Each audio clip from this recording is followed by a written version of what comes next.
Okay, let's begin. Good morning, Patriot listeners. We thank you for tuning into Political Pitchforks, a new show on AM 1280 The Patriot, now airing every Saturday morning from 9 to 10 a.m.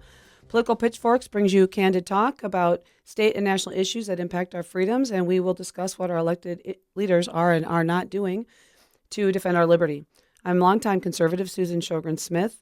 My goal is to join others who love our country in the effort to save America from the progressive left and the disengaged masses. I'm here with Jeremy Munson, a highly respected political strategist and former Minnesota legislator. Jeremy brings critical institutional knowledge to our discussions, and I thank him for being a part of Political Pitchforks. Today, we're in our second week of our Meet the Candidate series, and we have Royce White in the studio. I thank Royce for being here on this holiday weekend. So, Royce, you're running for U.S. Senate. Yes. Right now against Tina Smith, and we look forward to you always providing your impassioned and very clear rhetoric. We are looking forward to that today. Thank you. I worked with Royce last year. I helped him with the endorsement process and got him through the primary, and I learned a lot from Royce, there's no question, and look forward to seeing what unfolds this year. Jeremy, you want to join in? Yeah, thank you. To the listeners, full disclosure, I volunteered for Royce's campaign after the endorsement. I supported him during the endorsement at the state convention, and reached out and volunteered for his campaign through the primary as well. Worked with Royce and watched him around the state interacting with voters. So, Royce. Yes. What do you want to tell us? Well, thanks for having me on. I appreciate it. I appreciate both of you helping with the campaign last cycle. It was fun. It was a great learning process. I think we got a lot of things done. I think my campaign really helped change the narrative, or change a few narratives nationwide.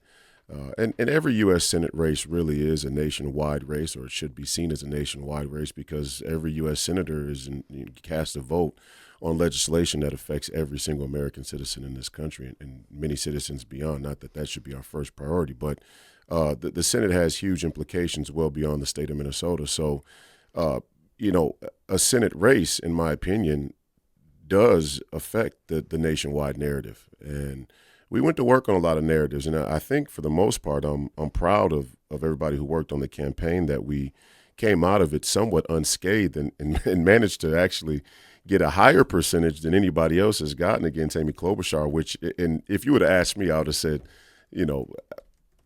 maybe not, probably not, because the things I was saying were so controversial. And I'm still doing the same thing. I think a lot of people look at politics in terms of wins and losses. I look at politics in terms of education. Your political leaders, your elected officials should be well-versed on issues, and they should tell people what they need to hear, not what they want to hear.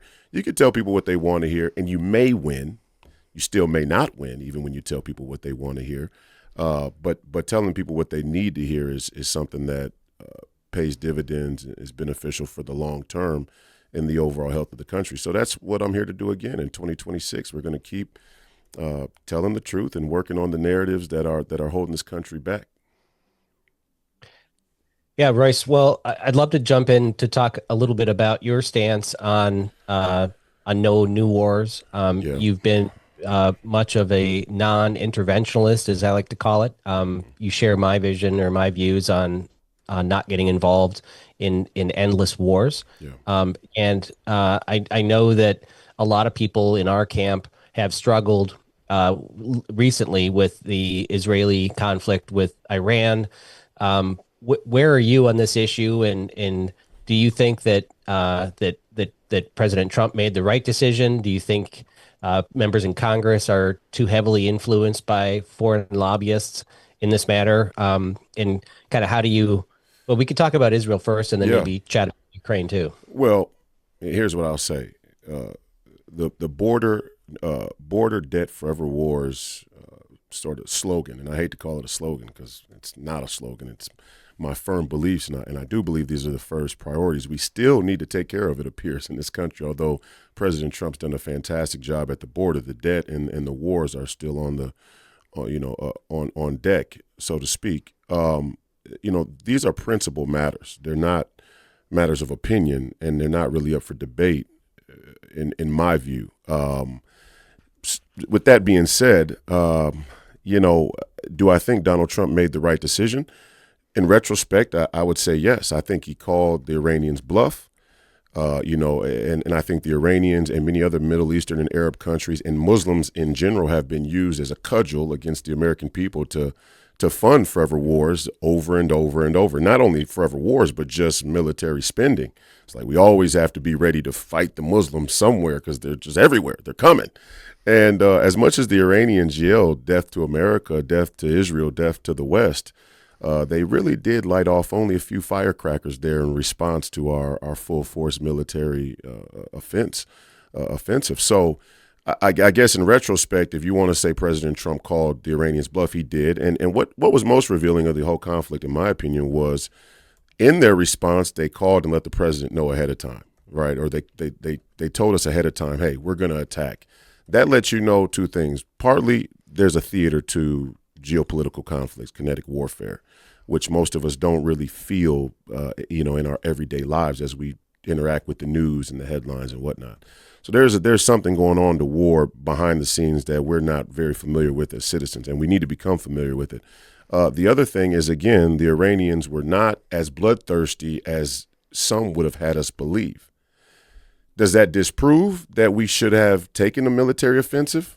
You could make that argument. You could say, and I think the great question here, and I love that Bannon and Tucker and all these other, sort of non-interventionist America Firsters are saying, hey, what was the pressing issue that we needed to do this attack now? And not about whether we should attack or not attack, but what was the intelligence? What was the process? Who's around Donald Trump? Who's informing him on these issues? And could this have waited? Are there things we need to deal with here first, which is an overwhelming and resounding yes, in my opinion. Sure, taking out the Iranians' nuclear program, fantastic. I mean, in my view, when I look at the situation, I go, if you really want to build a nuclear program and you're planning some bloodthirsty surprise attack, why would you build and develop nuclear weapons at an address every Tom, Dick, and Harry has in their back pocket? Fordo. Everybody's been talking about it for 20 years. Everybody knows where it is. I'm not building my nukes there if I really plan a surprise, attack. So in retrospect, I think we move on. He took out the nuclear sites, and hopefully that stands, and the Iranians back off their nuclear program, and we get back to some America First and domestic policy issues we need to take care of, such as elections, continuing the deportations, and obviously the big one today was the debt, right? We got to start to get the debt under control. I have a quick question for you.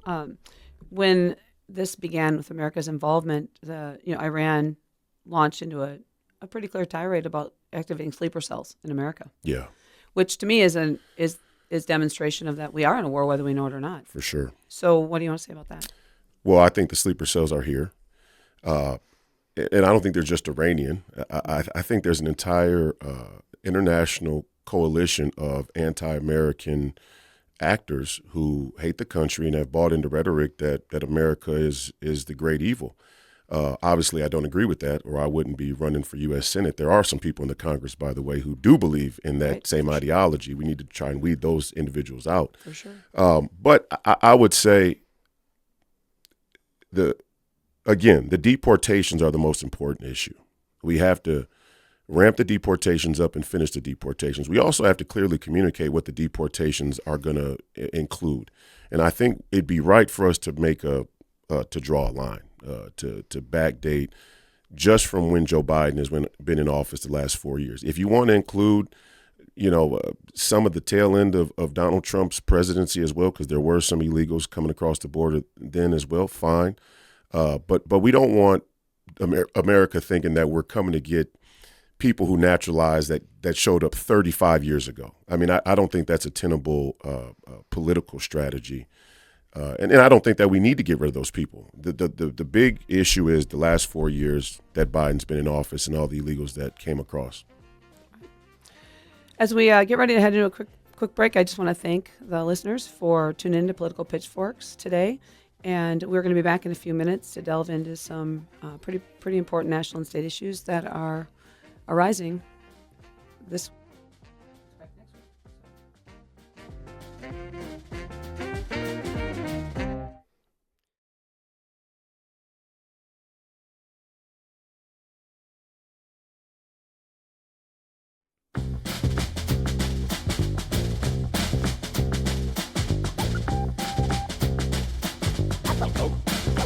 Okay, let's begin. Welcome back, AM 1280, The Patriot listeners. This is Political Pitchforks. I am Susan Sjogren-Smith here with Jeremy Munson and Minnesota candidate for United States Senate, Royce White. And let's just get back to a couple final points on Iran. Royce, you wanted to add a few things? Yeah, well, again, I think the great threat to our national security is China. There's no doubt about that. China is the great existential threat on a number of levels, and I do think militarily and kinetically. Now, you can make an argument that China's strategy is to slowly drain America into a position of submission. That eventually, with enough Democrats like Gavin Newsom in power, will capitulate to a China-centric global hegemony. But if you do accept that China is the great threat, and you do accept that we can't trust China or the CCP, which obviously we can't, then you have to concede that the Iranians do have access to nuclear weapons when push comes to shove.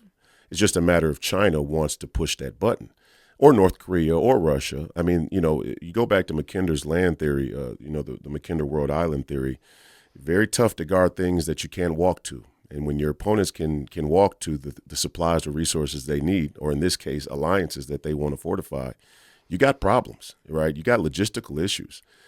So again, my problem with the whole military strategy wasn't that we bombed the nuclear plants. It's that we brought the Nimitz out of the South China Sea. And what it showed China is that we will leave Taiwan defenseless. And I do think that's going to be the one place where a kinetic war, a new forever war, will begin, is in the South China Sea, because we are an Indo-Pacific power. We're not an Atlantic power, despite what people think. We showed our hand, and I don't like that strategically. Mm-hmm. And people say, "Oh, you're just a dumb jock basketball player." Okay, play a lot of chess, played a lot of risks, played a lot of strategy games, and in many ways, sports is a strategy game. I don't like us showing our hand that for a seemingly soft, urgent issue. Let's say it wasn't immediate. It didn't need to happen today, that we would bring the Nimitz out of the South China Sea. So we got great things to think about going forward. We showed force. Obviously, the American military has gotten its money's worth. There's still questions about battle readiness, which I think Pete and some other people are trying to iron out there in the DOD. But we have to be careful now going forward, because we are in an asymmetric war with China, bottom line. I mean, there's no tomorrow or next year or 20 years from now. It's on now. It's China. It started now, and World War III is on now. I heard Mark Levin go, "Well, there is no World War III." No, the World War III is with China. Iran is just a proxy. Or maybe we've never ended a world war. We're just battle after battle. Well, you could definitely say it's one world war. But so China's the real threat. What I didn't like about this situation is the split of the MAGA base around Israel or not Israel. And I think the conversation got really distorted. Look, my best friend, business partner, a confidant, advisor on the campaign, David Penz, is Jewish as it gets. He speaks Yiddish. He comes from an Orthodox family. And, I'm definitely not anti-Semitic. And he has the same questions about Bibi Netanyahu and Israel's influence on our Congress and Senate that I have and that many others have. Doesn't make us anti-Semitic. Doesn't mean we don't support Israel. But the question is, America first or not? And what does that mean? And right now, and I said this before, and people, "Royce, what are you saying? You're gonna lose. You can't say that to conservative Christian Republicans. You can't say that to evangelicals." I'm going to say it to you, and you can accept it or you can't. The referendum's on. I said in 2024, the referendum is on the American people.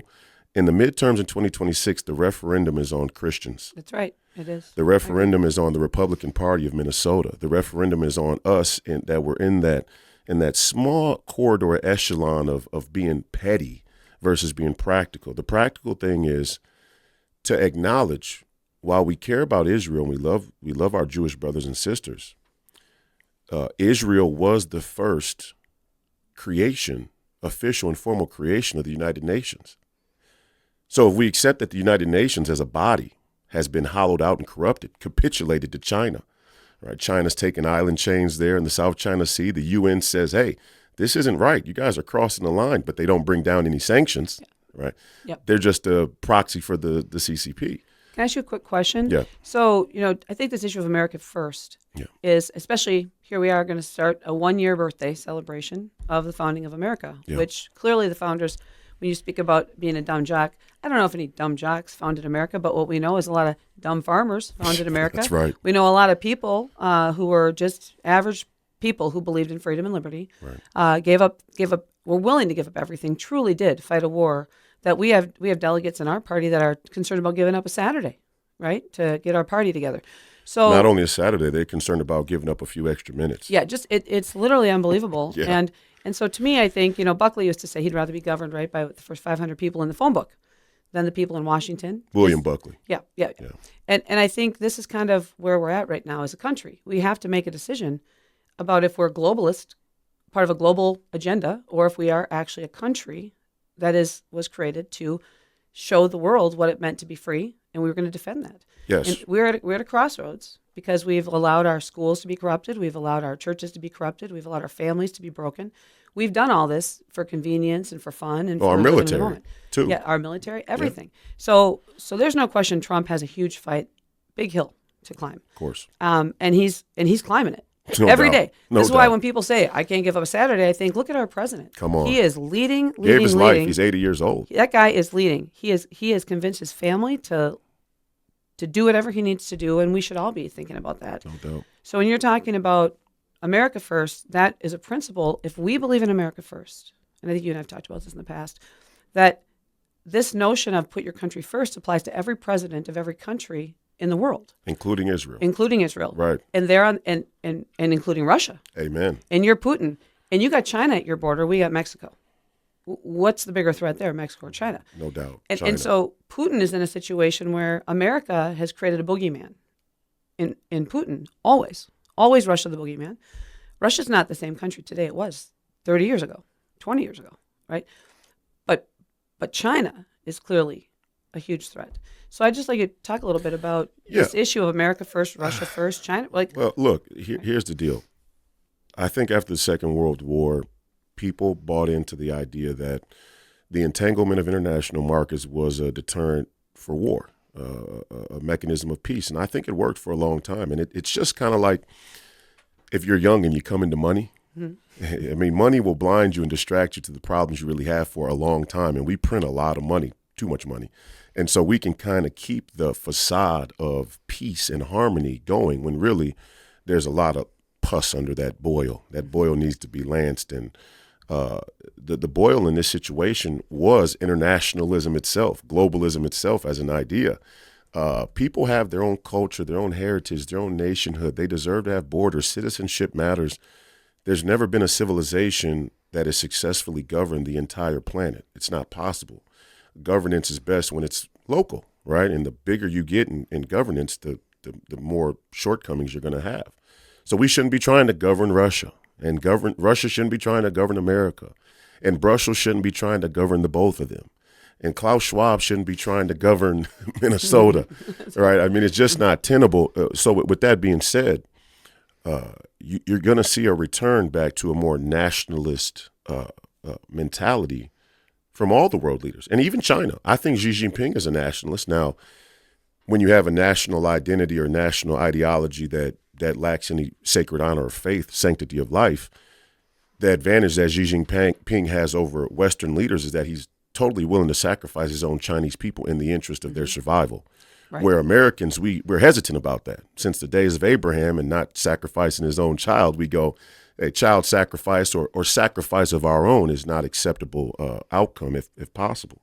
We'll do it if necessary, but they think differently about it in China. So nationalism is coming. The question is, are we ahead of the curve? And who's going to win the race, so to speak? Talk about peace through strength. Mm-hmm. The strongest countries in this next era are going to have great nationalist principles, and they're going to build alliances with other nationalist countries. Right. If you fail to do that, or if you're behind the curve, you're going to be vulnerable. It's about the fences. Yeah. Right? It's about the fences. There was a great post, maybe you all saw it on social media. Somebody had a picture of their cow, and they said, look, if this cow crosses a fence, whoever's on that other side of that fence doesn't keep the cow or the calf. It goes back. That's right. Right? So from a farmer's perspective, it comes real simple, right? Doesn't matter. Cross over where you're not supposed to be, you go back.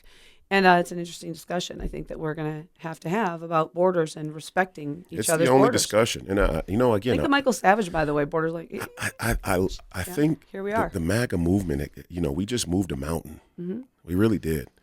And we did it without all of the Christians on deck. The estimate is that some 20 million to 30 million Christians still didn't vote in the last election. I mean, God bless Israel. In this whole, well, there's things more important than politics. Well, okay, you can't have it both ways. If there are things more important than politics, you're willing to go fight a political war for another country, but you're not willing to vote in your own election. That doesn't square for me. At least it doesn't value citizenship. And it's no wonder then why a country that is,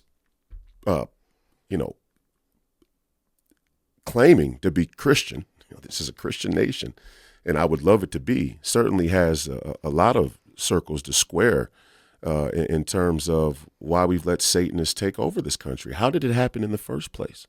We love Israel, we love the Jews, we love Christ, we love the Word, we love Scripture. But we allowed this country to be taken over by Satanists. It wasn't the leftists, the communists, the Marxists, the socialists, the Democrats. They were all a problem. Mm-hmm. But the only way that they take over is when Christians stood by and either accepted the convenience of what they offered or we turned a blind eye. And that's the referendum.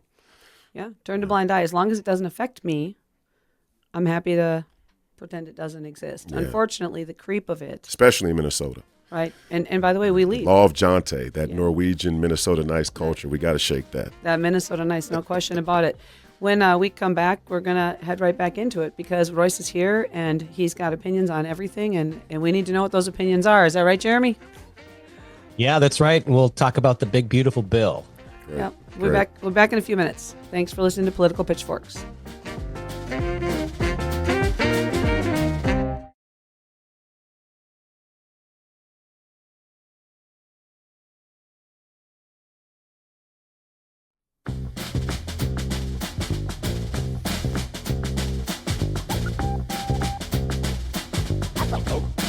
Okay, let's begin. We want to welcome back Patriot listeners to Political Pitchforks. This is Susan Sjogren Smith. I'm here with U.S. candidate for Senate, Royce White, and Jeremy Munson. And I'm going to throw it to Jeremy to kick off this segment. Thank you, Susan. Well, we would be remiss if we didn't spend at least a segment talking about the big, beautiful bill that is being debated in Congress. Disclosure, this show, because of the holiday weekend, has been pre-recorded, so the bill has not passed as of the moment we're speaking, but we believe that it will be passed by the time the show airs on Saturday. So I think we need to talk about this. This is enormous. This is the largest debt increase in our nation's history. This is a big, massive spending bill. It is a 10-year budget, which means they're spending, trillions of dollars in the near term with the hope of shaving 1.7 or 1.8 trillion dollars off of the 10-year budget based on its current trajectory. So it's not actually cutting money from the current levels, but it's slowing the growth, as Republicans like to say. For fiscal hawks like me, debt hawks like Royce, this is a tough bill to watch conservatives pass. In my opinion, the inflation that we experienced over the past 5 years that we love to call Bidenflation was actually caused by the $7 trillion in debt that was added during and after COVID. And, what Massey forced everybody to come to Washington, D.C. to vote on. So we saw this massive inflation. Inflation is a tax on all Americans. When everything costs more money or your dollar is worth less, that's a tax. And government is the only source of causing inflation. It's government spending money we don't have, printing money out of thin air. And spending $7 trillion caused inflation. We're finally crawling out of that. And then Congress turns around and wins an election to stop inflation and then asks to increase the debt $5 trillion. I love tax cuts, but if they're not funded by offsetting by spending, it is going to trigger inflation. The bond market's going to respond saying all this new debt, they want higher interest rates. the retiring debt from the Treasury that has to be refinanced at higher interest rates is going to cause, $2 trillion in interest payments a year. Yeah. We're going to screw ourselves as a country. Royce, how do you look at this big, beautiful bill? There's a few nice things in it, but how would you have voted if you're there? Would you be with Rand Paul or would you be with the rest of the Republicans that voted for it? Well, here's what I'll say. I'm a debt hawk. I mean, I really am. I think I'm probably one of the only United States Senate candidates in American history, certainly black men under 35, to lead a protest of thousands of people to the front door of the Federal Reserve. Or even know where the Federal Reserve is. Yeah, that too, what it does. But I don't care what color you are. Yeah, that's right. But, I support the president 100%. And I don't say that in a sycophantic way. What I believe about the debt is this. We're in a complex situation here, and we have to thread a needle.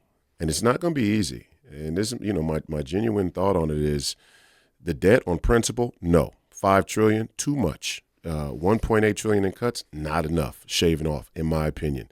However, my one caveat to add in debt, and I've said this before on the record, is if you're going to reorient our trade, our entire trade ecosystem, for lack of a better term, if you're going to reorient the entire global economy towards a more America first, or let's say America first driven, where we're unleashing the things that America has in terms of natural resources, in terms of oil, in terms of technology, and so on and so forth, then I can handle it.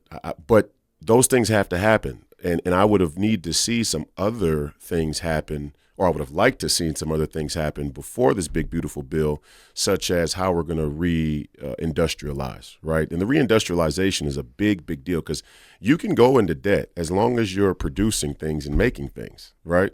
As long as the money that you're spending is going to actually build in your country. The problem of the $32 trillion or $33 trillion that we've accrued up until this point is it essentially went to pay for the rise of the CCP and the Chinese empire. Or let's say our globalist enemies abroad, even there in Europe, who don't share American values or what we would consider American values. That's the issue with the debt is what the debt has gone to, in my opinion. Now, there's a flip side to it as well. As much of a debt hawk as I am, the debt is only as much of a problem as the person who's going to cash it in. And, I don't believe in modern monetary theory other than to say that it is proven somewhat true in that we've been in debt so much for so long, nobody's coming to cash in on it.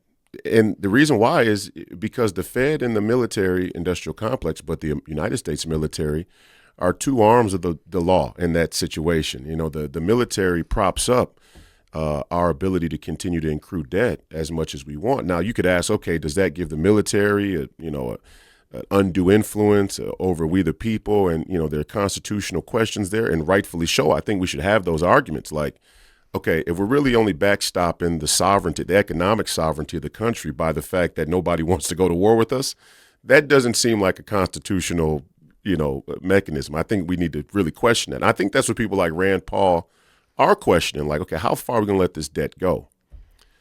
The overall net worth of the country is about $170 trillion, I think they said it is. Right now, you get to look at the national debt, but we also have $172 trillion in unfunded liabilities total. So we're peaking right around the overall net worth of the country, which is the real, marker for me.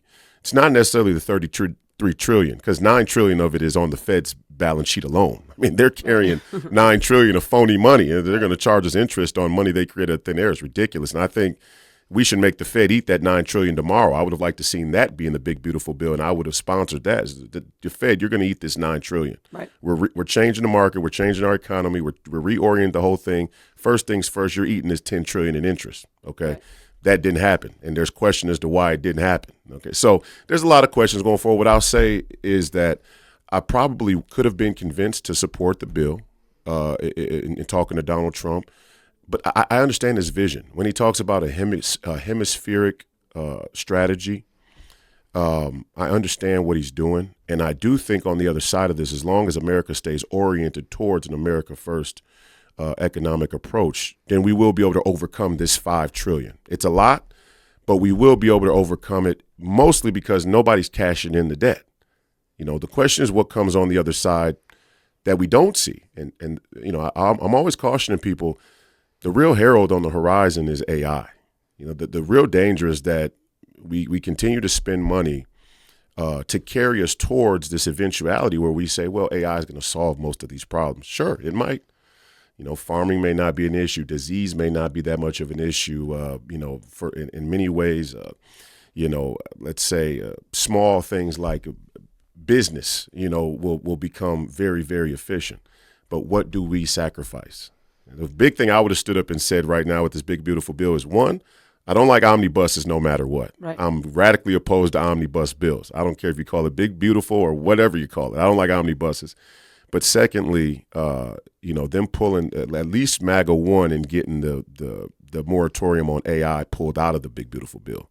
I mean, that signals to me that despite my disagreements with many of the Republicans in the caucus and many of the Republicans there, we do understand the dangers of AI. And that's the big over the horizon. We could get there's money to blow. I say that as a dead hog, and people go, well, what do you mean there's money to blow? Listen. Spend it smart. Spend it smart, but also we paid for the American military for a reason.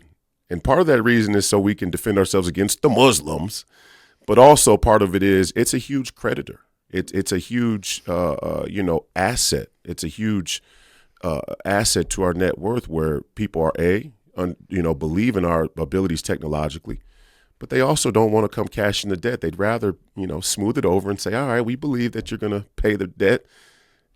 The question is whether or not we end up going to steal from somebody else with the military to pay the debt. That's a problem. And that's what the forever war thing has been. And I've said before, and I hope I'm not going too deep here, but these are complex issues.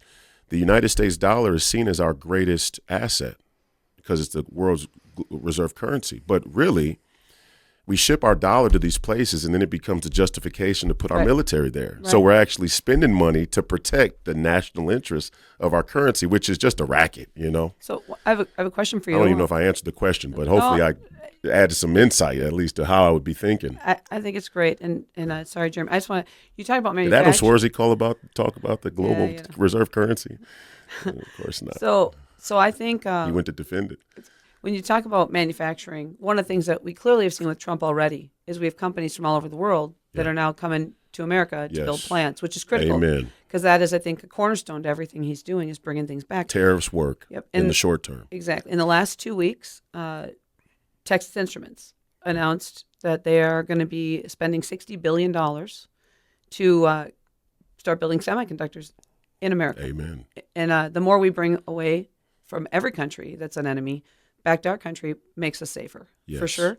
So maybe I'd like you to comment a little bit about that. Reindustrialization is number one matter of national security is getting our election. We're getting the election secure. That's the number one national security issue. Number two is the illegal aliens, making sure we have a border and deporting any sleeper cells. You have to have a border or you don't have a country. But number three is the reindustrialization of the country.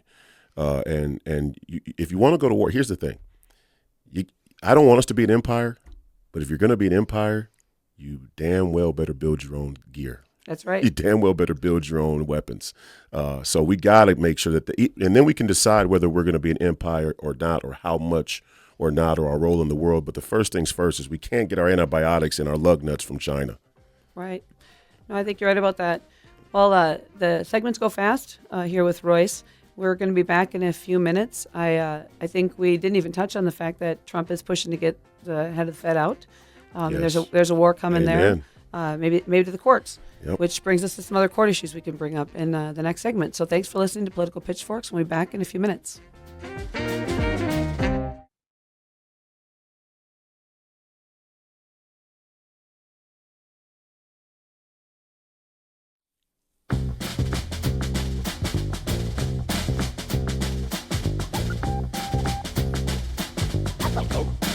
Okay, let's begin. I want to welcome you back to Political Pitchforks. This is Susan Smith, and I'm here with Jeremy and Royce. And I want to kick off this segment by saying the greatest threat to Donald Trump's presidency right now is the midterm elections, which are coming up very quickly, faster than people think. We're going to be right in the throes of it. So, Jeremy, why don't you take us into a discussion about that? Yeah, well, I want to remind everybody what happened during President Trump's first term in office, where he lost the midterms, lost both chambers of Congress, and couldn't get anything done the last term. Just fought impeachment and then COVID and these huge spending bills that wrecked our country. It's really important for Trump to keep the majority in both the House and the U.S. Senate. In the House, it could go either way, but in the Senate, it does look likely that Republicans will maintain the majority in the Senate. And if you look across all the races in the country, the Minnesota U.S. Senate race is one of those that we could pick up. But in the House, it's kind of sketchy on what's gonna happen. One of my criticisms of the big beautiful bill is that it puts a bunch of cuts in there for spending, primarily on work requirements for Medicaid and other welfare programs for illegals, and the Democrats are going ballistic attacking Republicans on this. Well, these cuts don't even take place for 18 months until after the midterms, because Republicans didn't want to have an example of somebody actually losing their services being used against them. But if they lose the House, the Democrats will turn around and push a budget that will eliminate these cuts. So we won't actually get any good cuts out of this bill.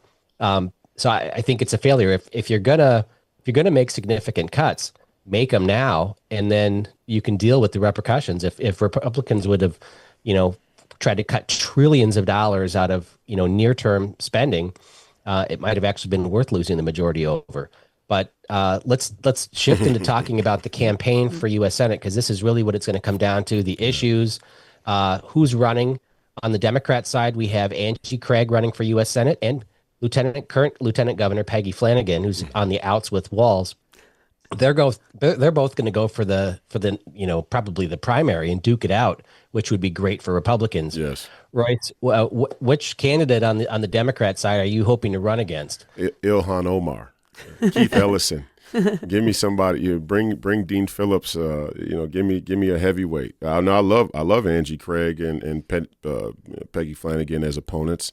We'll see if anybody else decides to jump in. I don't think that they will. It just, in my dream of dreams, Ilhan Omar steps up to run for this U.S. Senate seat. It'd be just a heavyweight title match. But, the real problem is in our own party. Like I said, the referendum this go around is on the Minnesota Republican Party. And I was endorsed last time, and I believed I deserved to be endorsed. I was the much better candidate, in my opinion, as Joe Frazier was, pro-Ukraine funding. Shows up to the Farm Fest with a fake cowboy hat. I mean, it's just the things that went on there were, it was rough, almost a clown show, Yeah. And now, in the Republican Party, we have the same thing going on. Is the quiet part out loud is the Minnesota Republican Party has to decide who we are, who we're going to be, and what we stand on and stand for, and what we're trying to actually accomplish. Like, to me, we're not running against any Democrat candidates. This isn't about candidates. This is about being able to change a narrative that's been ensconced in the Twin Cities metro area for the last 60 odd some years. And even in some rural parts of Minnesota that still vote for an Amy Klobuchar, or, counties where I won but went 60-40. What Republicans in rural Minnesota are voting for Amy Klobuchar? Well, you could imagine the ones who are on agricultural subsidies and the farm bill. And, there's all these things where Republicans say we don't like Democrats, but yet we surely do a lot of cozying up with them, especially here in Minnesota. So we got to sort that stuff out. And I'm here to represent, the genuine conservative Republican, America first and ultra MAGA interest. And I think if I'm talking about where the puck is headed, where the puck is going to be, this is the only narrative. And I think Donald Trump proved this. I don't know why we would still be, fighting about it. I think he proved that the only political movement has any chance of changing Twin Cities or urban metropolitan areas, minority communities, again, for example, even the immigrant communities, is the MAGA movement, is this America First message. So we're going to have to go down into CD4 and CD5, parts of CD2, parts of CD6 and really start to change the narrative. And it's going to have to start like next month. And that's what I plan to do. I'm going to go there and really knock on doors of people who wouldn't vote Republican. Because that's the only way we win. I don't even understand what anybody else's strategy would be. And the same as I heard Joe Frazier last time goes, well, we're going to focus on, the moderate suburban women.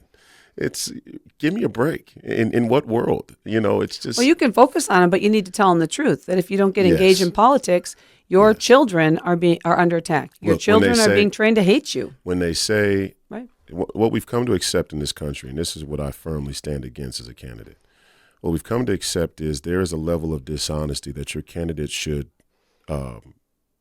utilize to try and get elected.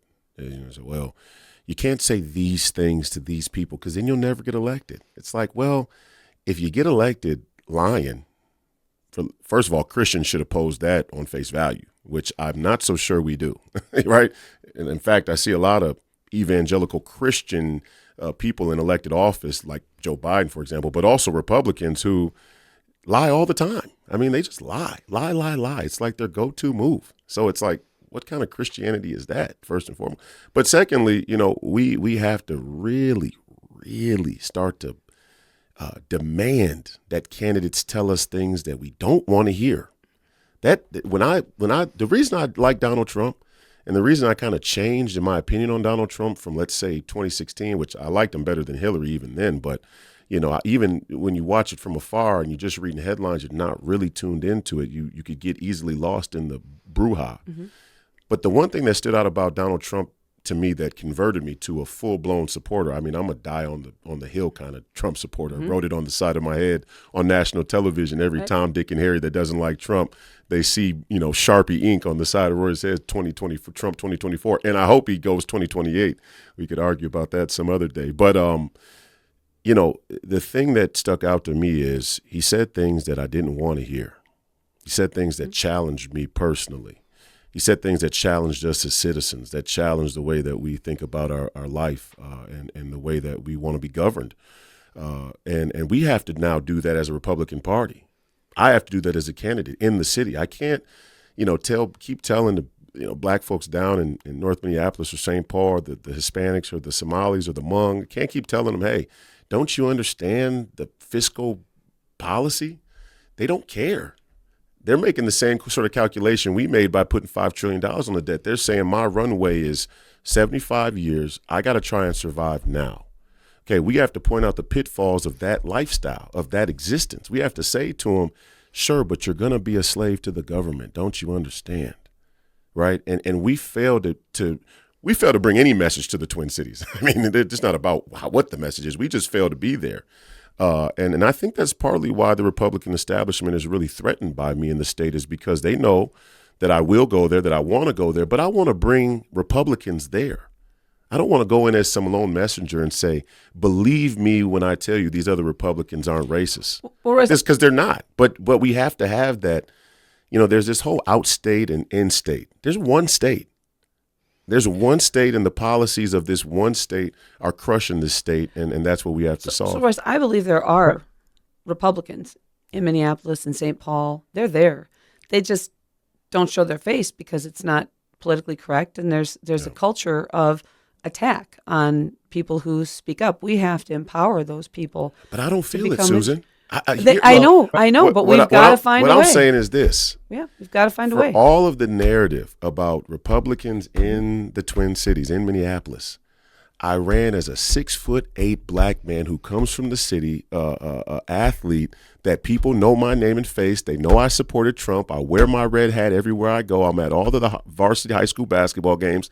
Nobody ever comes up to me and says anything disparaging. They only support me and say, we love that you're running for Senate. We hope you run again. We like what you have to say. You tell the truth. We appreciate it. We may not like Trump necessarily, but I'm willing to hear what you have to say. That's what we have to keep plowing forward with. So how? Royce, hang on. Go ahead. You talk about bringing Republicans out to the metro. Yeah. How can people get a hold of you What's your website? How Royce can they get White, involved? RoyceWhite.us. There's a caucus counterattack module where you can sign up and figure out how to get involved in caucus. Critical. So you can help in the endorsement process. And we're going to start doing events again here in the summer. Look, we got 5 professional sports teams in the metropolitan area. People come to neutral ground politically to enjoy family and festivities and sports.